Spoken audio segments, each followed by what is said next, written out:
Senhor Deus, poderoso Pai, eu entrego agora nas tuas mãos, Senhor, a vida do pastor Rodrigo, que o Senhor possa agora usá-lo tremendamente, Senhor, na tua palavra, Senhor, que o Senhor venha falar através dele grandemente, Pai, aquilo que nós precisamos ouvir, ó Deus. Fala com a tua igreja, Senhor, em nome de Jesus, é o que eu te peço. Amém e graças a Deus. Amém? Fique à vontade, pastor. O outro microfone aí, eu vou pegar.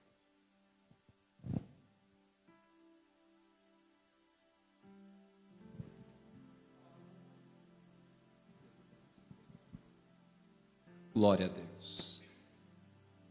Meus amados, aceitem a paz do Senhor.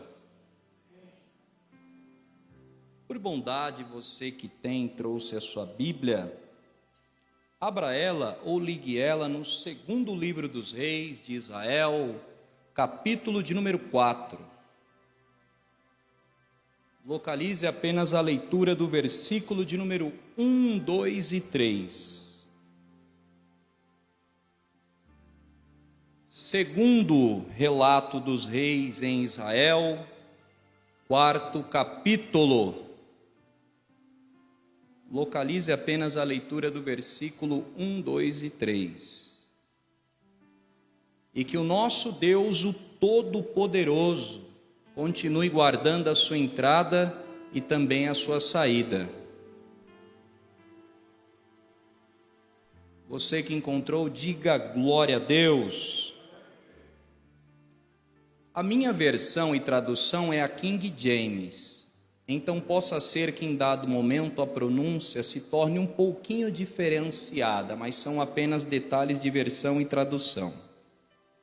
Está escrito: ora, clamou ali uma certa mulher, das esposas dos filhos dos profetas, a Eliseu.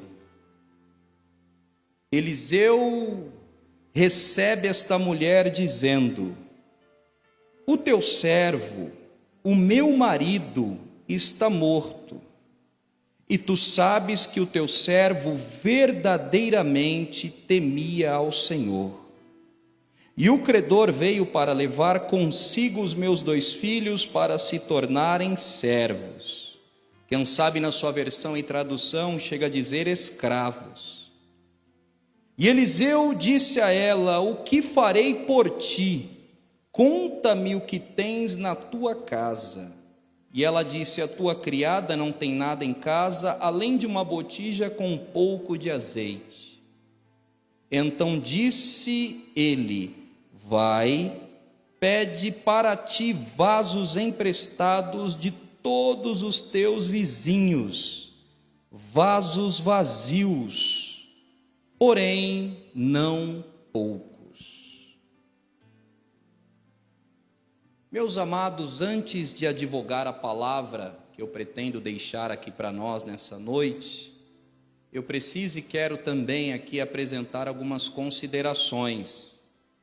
Quero agradecer ao meu Deus, o Todo-Poderoso, de todo o meu coração, por mais um dia que eu posso tentar ser útil ao reino de Deus, prestando serviço de alguma forma.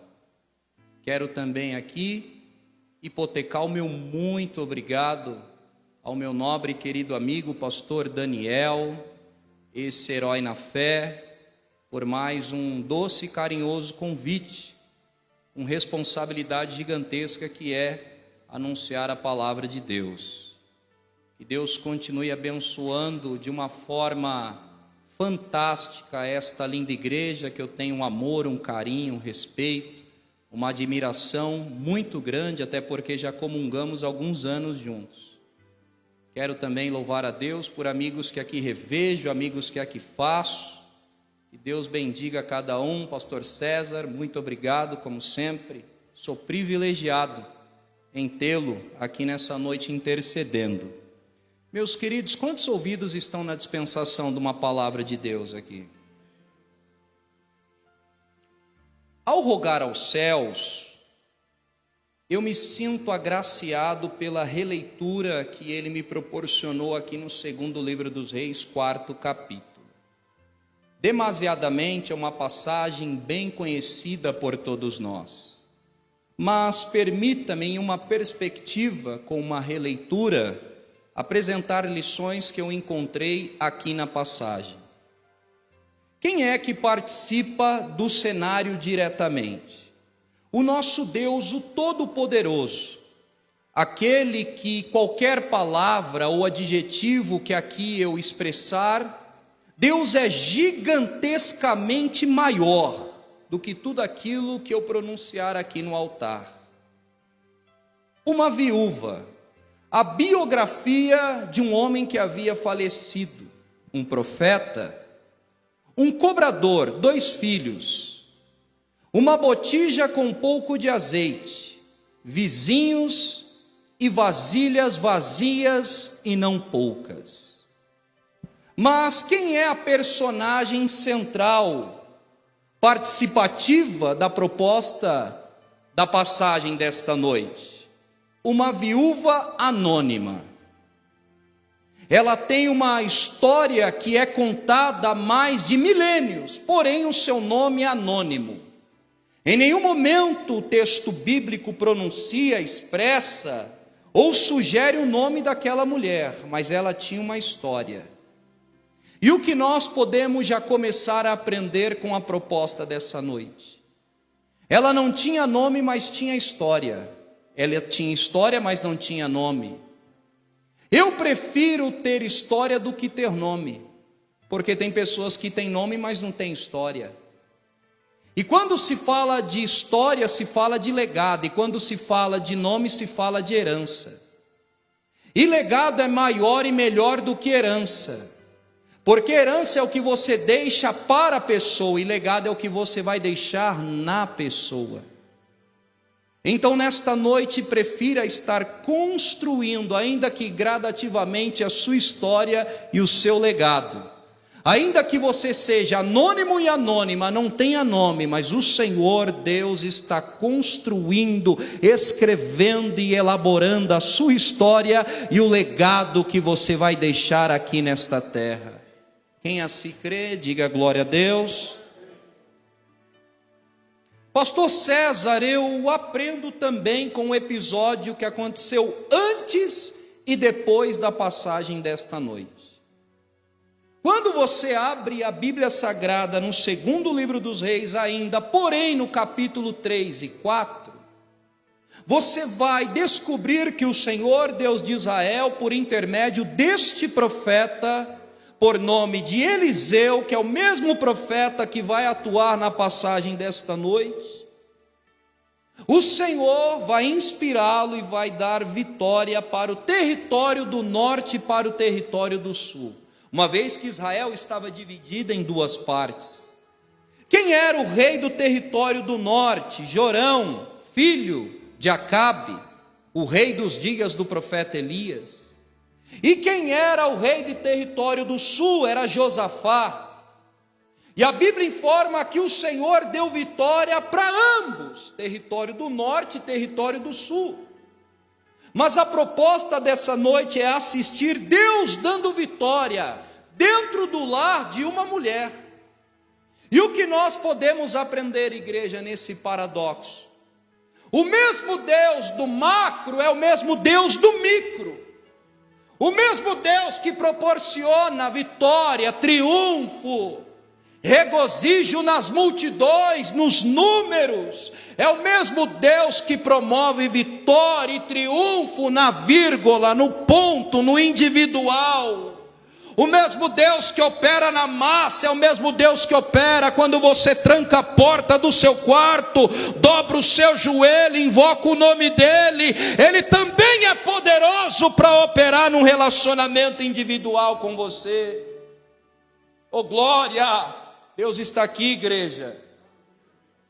O mesmo Deus, senhores e senhoras, que opera no Maracanã lotado, é o mesmo Deus que opera quando você está no trânsito, clamando a Ele, louvando a Ele, bendizendo a Ele. O Senhor é poderoso para isso. Um pouco mais à frente eu continuo aprendendo. Quando você aponta para o 2º livro dos Reis, capítulo 4, versículo 8 a seguir, o cenário agora é oposto. A Bíblia vai apresentar uma mulher também, porém uma sunamita. E o texto informa que esta mulher era muito rica. E agora ela está a observar a trajetória, a logística, o percurso deste profeta por nome de Eliseu. E qual era a rota de Eliseu? Samaria e Carmelo, Carmelo e Samaria. E ela vai dizer assim: vejo ali um grande homem de Deus.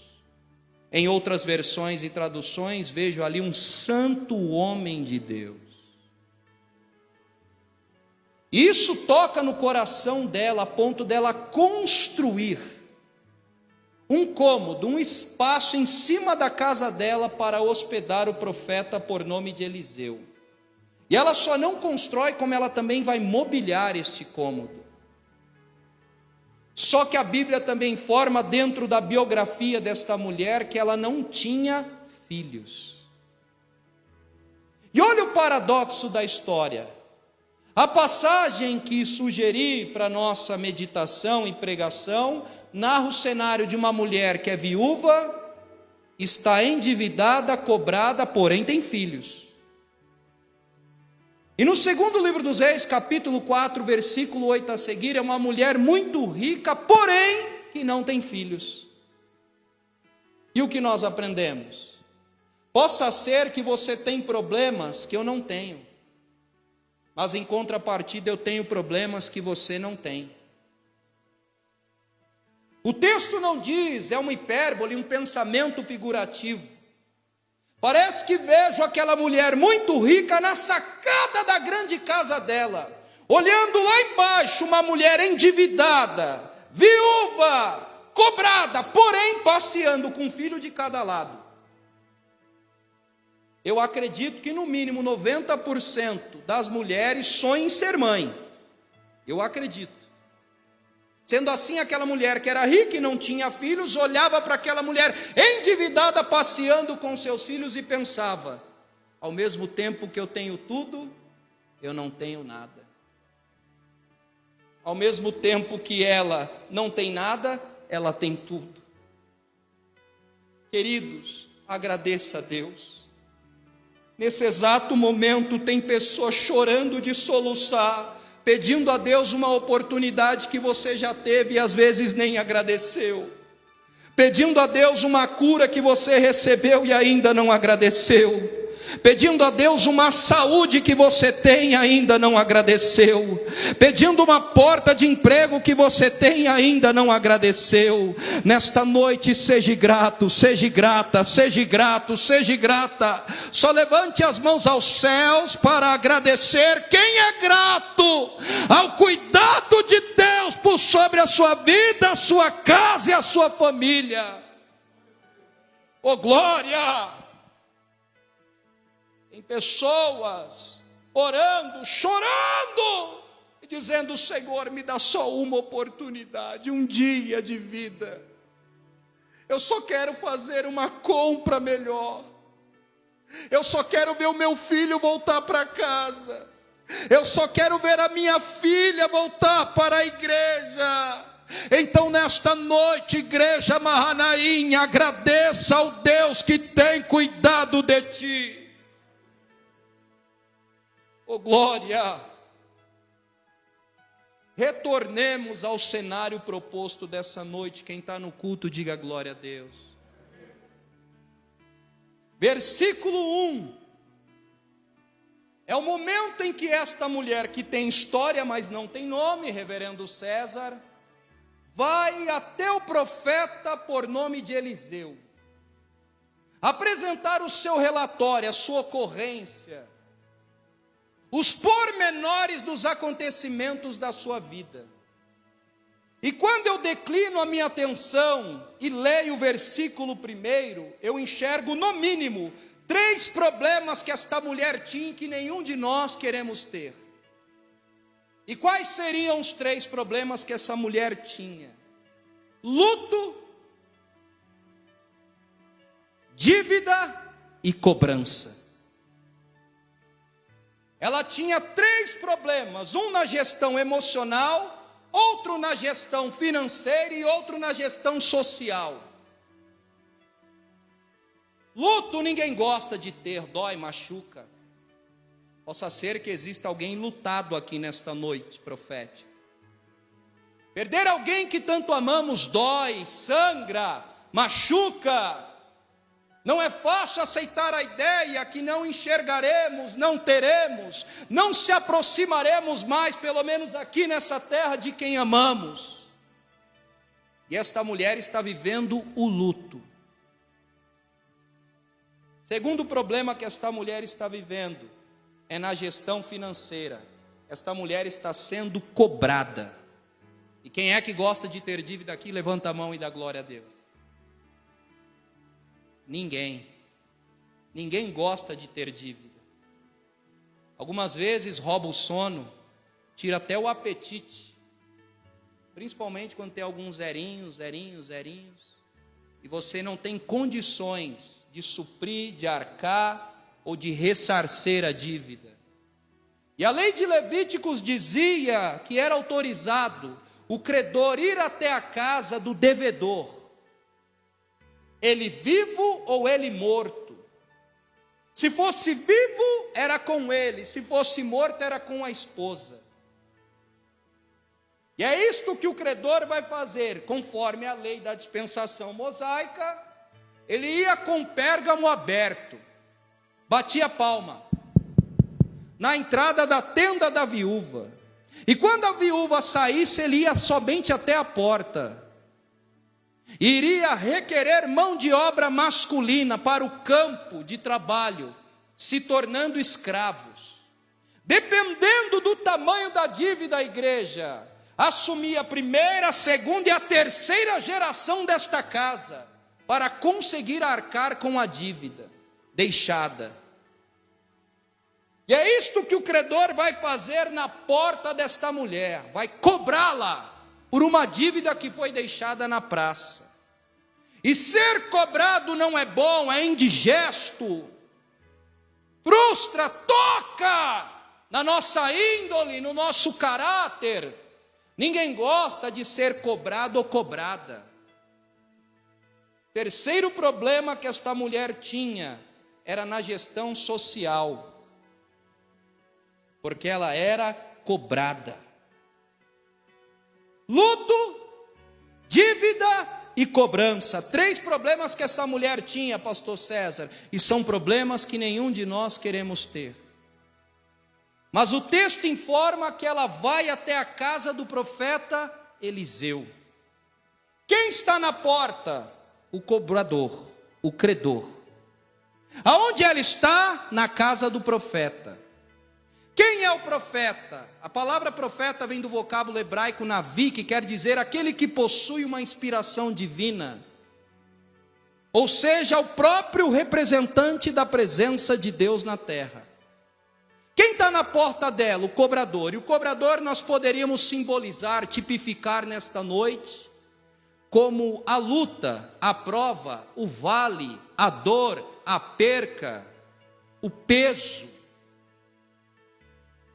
E o profeta nós poderíamos simbolizar e tipificar como a presença de Deus. Quem está na porta dela? A luta. E aonde ela está? Na presença de Deus. Quem está na porta dela? A lágrima. E aonde ela está? Na presença de Deus. Quem está na porta dela? O peso, a carga. Mas aonde ela está? Na presença de Deus. Quem está na porta? O credor. Mas aonde ela está? Na presença de Deus. Quem está na porta? O luto. Mas aonde ela está? Na presença de Deus. Quem está na porta? O deserto escaldante. Mas o que ela prefere fazer? Se levantar e procurar a presença de Deus. Não há nada que possa ser maior, mais pesado e doloroso do que o meu desejo, o teu desejo de arregaçar as mangas, se levantar e procurar a presença de Deus, de Deus, de Deus. Quem veio procurar a presença de Deus aqui nessa noite? Quem veio buscar a presença do nosso Deus aqui nessa noite? Oh glória! Eu sei que você deixou algum problema em casa. Eu sei que você deixou alguém na sua porta em casa, mas você se levantou e veio buscar a presença do Todo-Poderoso, e a sua vinda aqui não é em vão, porque da mesma forma que o Senhor operou na vida daquela viúva, Deus já está operando na sua vida e na sua casa. Oh glória! Oh glória! O luto, a dívida e a cobrança não foi maior do que o desejo daquela viúva de se levantar e procurar a presença de Deus. Surge uma pergunta aqui nessa noite. O problema não é ter problema, porque problema nós teremos. Mas o problema é quem eu procuro quando eu tenho um problema. Repito, o problema não é ter problema, porque problema nós teremos. Já dizia Aristóteles, aquele que não tem dúvida, acabou de ter a primeira. Mas o problema é quem eu procuro quando eu tenho problema. De uma forma carinhosa, pedagógica, prometo não ser redundante nisso, dá uma olhadinha para o lado e diz assim: quem você tem procurado no dia do seu problema?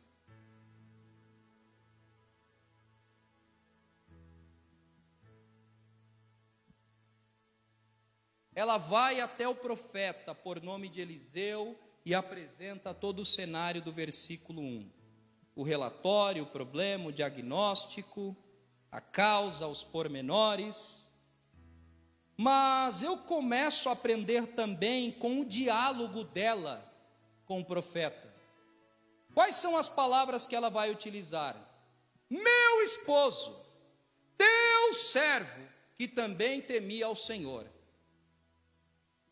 Ou seja, ela pronuncia de uma forma carinhosa, qualificadora, a posição dele como homem do lar, como servo de Deus e como homem de Deus. Você não vê ela dialogando com o profeta Eliseu falando dos defeitos, mas sim das qualidades. Você não vê ela murmurando, reclamando, questionando, indagando. Ela vai até o profeta, amigo, e apresenta 3 qualidades. Ele é homem do lar, ele é servo e ele é homem de Deus. Eu quero deixar uma sugestão para você nessa noite. Tira os olhos do defeito e coloca na qualidade. Muda o ângulo, muda a lente, muda a ótica. Às vezes você ainda não conseguiu encontrar a resposta porque você só está olhando para o defeito, para o amargo, para o negativo. Começa a olhar, porque eu tenho certeza que no meio de tudo isso que está acontecendo, tem qualidade, tem coisa positiva, tem coisa boa, tem resultado produtivo acontecendo aí. Muda a ótica. Ela poderia chegar até o profeta e dizer: aquele traste deixou um monte de dívida para mim. Olha o que ele fez com a minha vida. Mas não, ela chegou até o profeta, que era a própria presença de Deus representada na terra, e diz: ele tem qualidade, ele tem legado, ele tem história, ele fez por onde? Muda a ótica, olha para aquilo que é positivo e o Senhor vai mudar o quadro. Continuemos aprendendo. A Bíblia informa que o credor vai até a porta. Repita comigo: porta. Porta caracteriza um limite, pastor César. Quem é o credor? É aquele que quer arrancar, retirar, levar os 2 filhos dela. E o que existe de credor nos dias de hoje, querendo entrar nos nossos lares, nas nossas casas, em nossas famílias, para tocar, alterar o andamento daquilo que o Senhor já constituiu. Mas mediante a palavra do Senhor, eu quero declarar, profetizar, afirmar e determinar que o credor só vai até a porta. O credor não vai passar da porta. Esta proposta do inimigo não passa da tua porta, porque da porta para dentro quem cuida do tua família é Deus, é Deus, é Deus, é Deus. Levante a sua mão direita ao céu. Receba esta palavra por intermédio desta pregação da noite.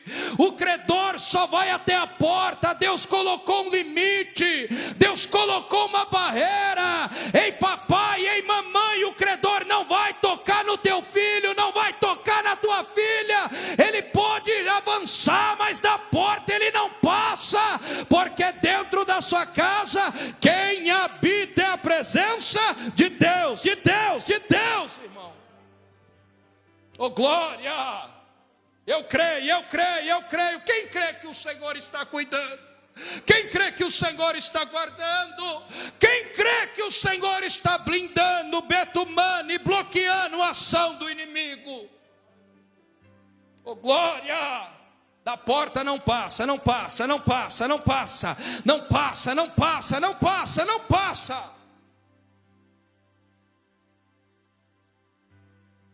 Versículo 2, sequenciando. Ela vai até o profeta Eliseu. Os irmãos conhecem o texto, é explícito. E vai procurar ajuda, apoio. E olha que interessante.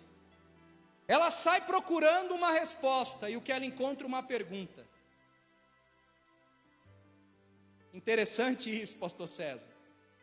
Ela está enlutada, endividada e cobrada. Ou seja, a gestão emocional dela está abalada, igreja.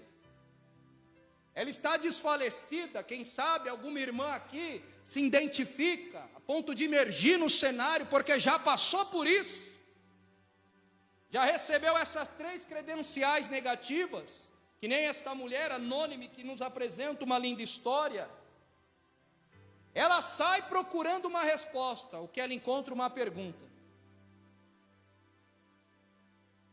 A matemática de Deus é antagônica. Existem algumas respostas que estão dentro da resposta que você não conseguiu dar para si mesmo.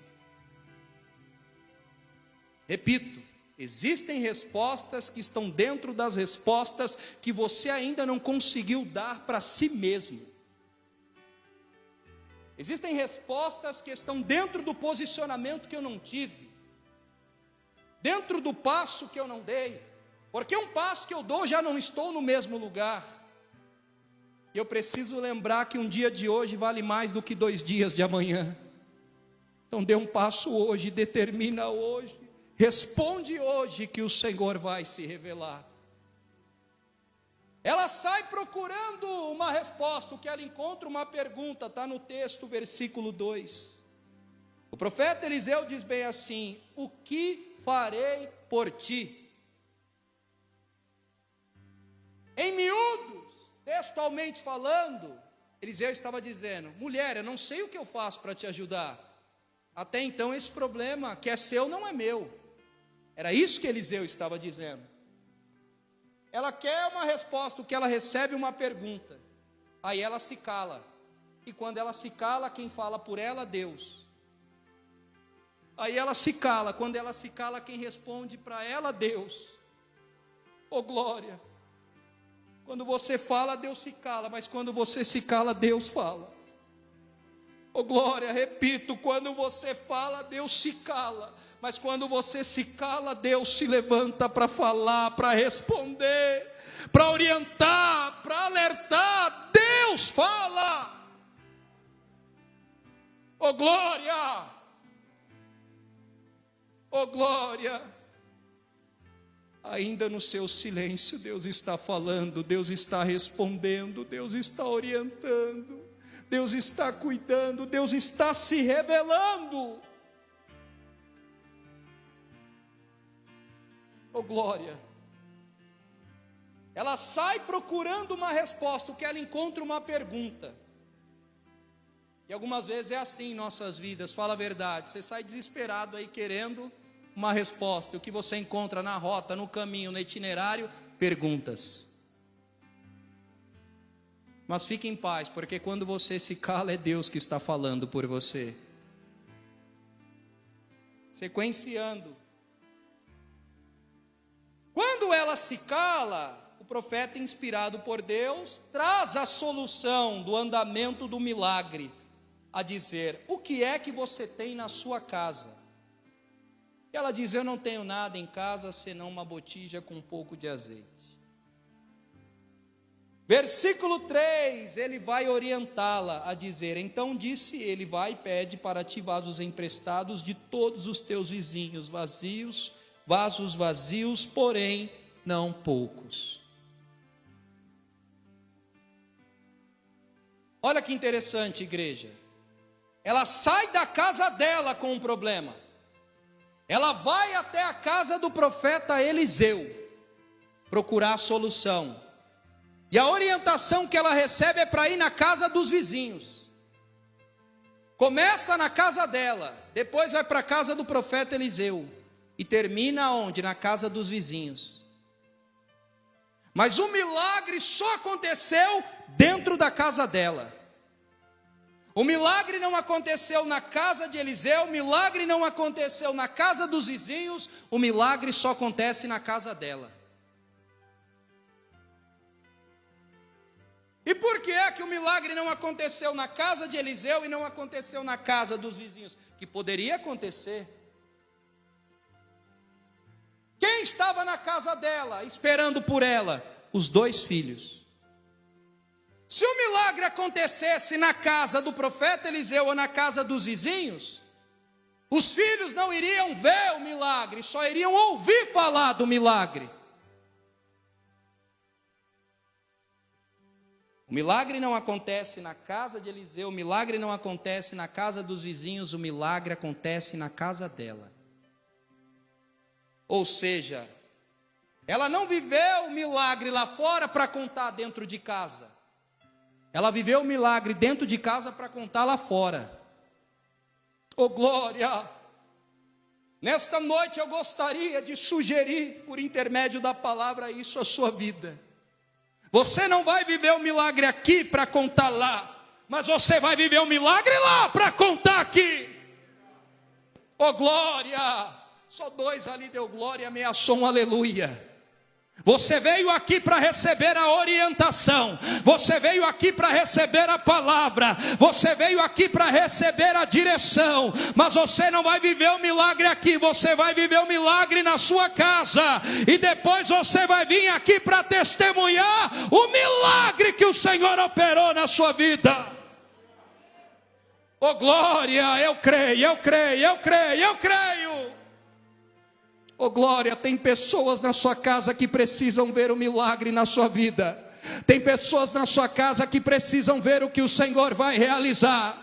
E já já você vai voltar aqui para testemunhar o que aconteceu lá, por intermédio da palavra que foi pregada aqui. Oh glória! O milagre não aconteceu, igreja Mahanaim, na casa dela quando ela sai. Não aconteceu na casa do profeta Eliseu, não aconteceu na casa dos vizinhos, mas só depois que ela voltou. Te prepara, porque tem milagre esperando por você na sua casa.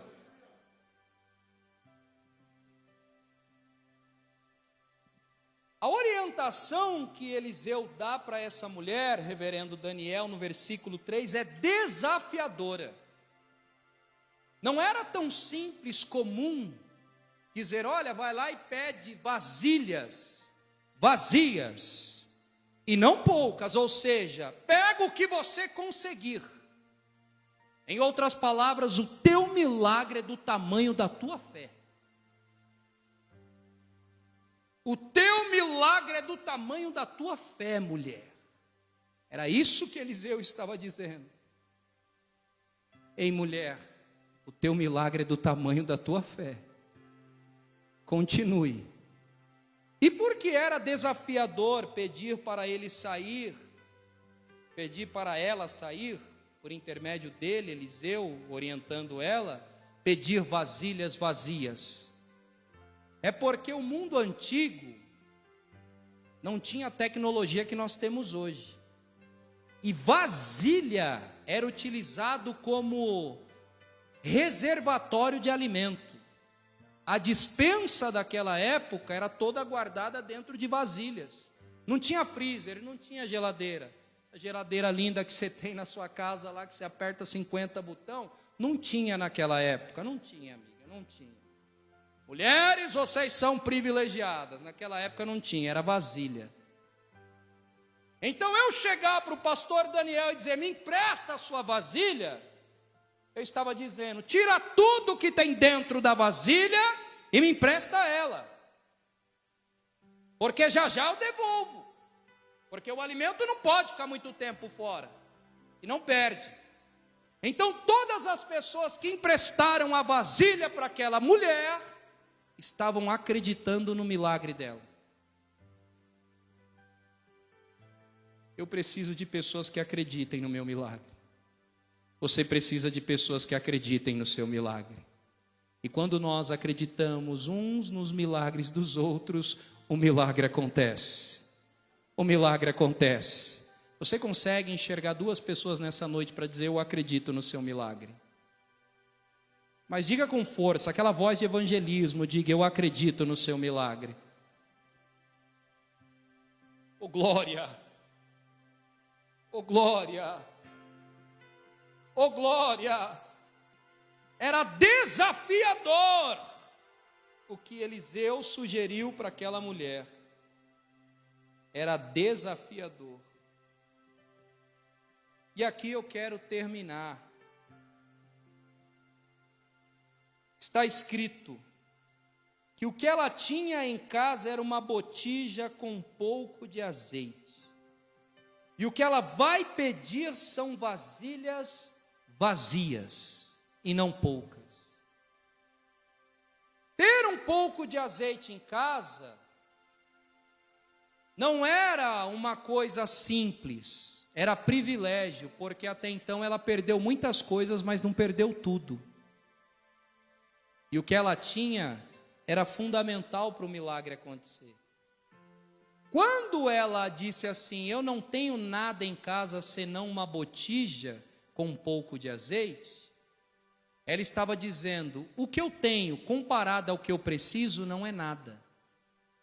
Você já percebeu que quando você tem um grande problema, uma grande dívida, um grande processo, e você olha para aquilo que você tem comparado com o que você precisa, automaticamente você entende que você não tem nada? Vamos supor que você entra numa dívida de 100 mil. E aí você pega o cartão, passa e o seu saldo é de 1.000.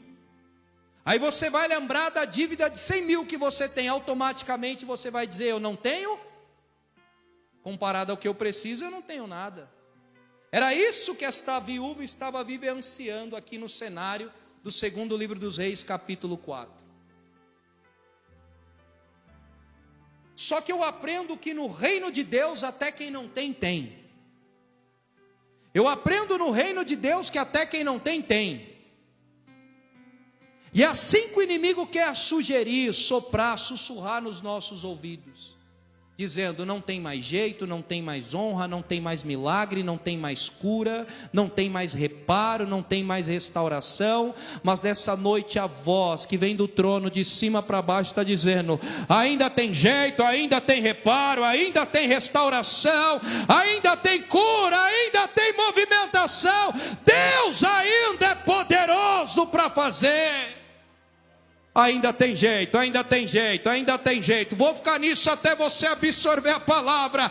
Ainda tem jeito, papai, ainda tem jeito, mamãe, ainda tem jeito, vovô, ainda tem jeito, vovó, ainda tem jeito, esposa, ainda tem jeito, esposa, ainda tem jeito, filho, ainda tem jeito, filha, ainda tem jeito aos olhos de Deus. Oh glória! Orabanto, tem jeito, tem jeito, tem jeito, tem jeito. Tem jeito, tem jeito. Ele não vai ficar perdido, ela não vai ficar perdida. Ainda tem jeito.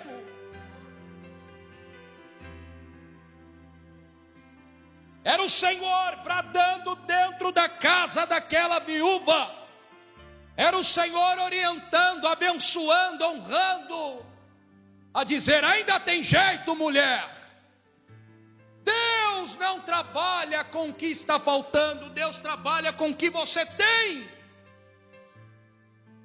Relato evangelístico de Mateus capítulo 14. Quase 15 mil pessoas famintas.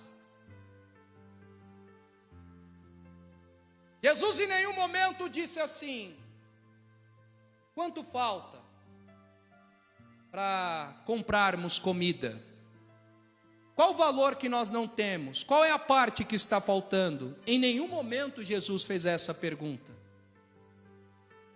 Jesus disse: me dá o pão que nós temos. Jesus trabalha com o que tem, não com o que não tem. E com o que tem ele ergueu ao céu, deu graça e supriu a necessidade de tudo. Nesta noite Jesus vai trabalhar com o que você trouxe, para receber a orientação aqui e viver o milagre lá na sua casa. Oh glória, ainda tem jeito, ainda tem jeito, ainda tem jeito. Se coloque em pé nessa noite.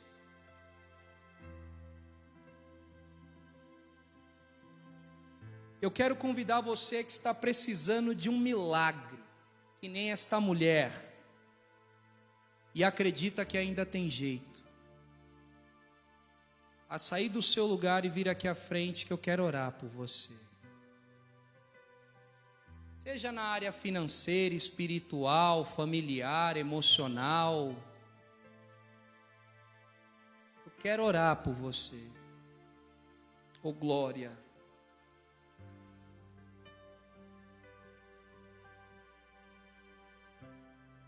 Você que ouviu essa palavra objetiva,